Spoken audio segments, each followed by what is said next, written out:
தமிழக முதலமைச்சர் ஸ்டாலினின் 71வது பிறந்தநாளை ஒட்டி துர்கா ஸ்டாலின் நலத்திட்ட உதவிகளை வழங்கினார்.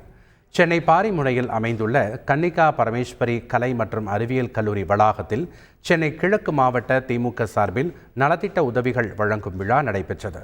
இதில் கலந்து கொண்ட துர்கா ஸ்டாலின் 121 நிறைமாத கர்ப்பிணிகளுக்கு வளைகாப்பும், 15 கர்ப்பிணி பெண்களுக்கு நலத்திட்டமும், அன்னை தயாளு அம்மாள் தொண்டு நிறுவனத்தில் தையல் பயிற்சி முடிந்த 140 மாணவிகளுக்கு தையல் எந்திரமும் வழங்கினார்.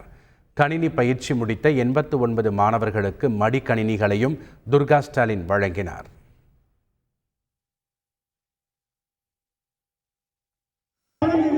கழக தலைவரை வணங்குகிறோம். கர்ப்பிணிகளை சென்னை கிழக்கில் வாழ்த்துகிறோம். தமிழக முதல்வரை வணங்குகிறோம். வாழ்த்துகிறோம். தமிழக முதல்வரை வாழ்த்துகிறோம். செய்திகளை உடனுக்குடன் தெரிந்து கொள்ள உடனே சப்ஸ்கிரைப் பண்ணுங்க.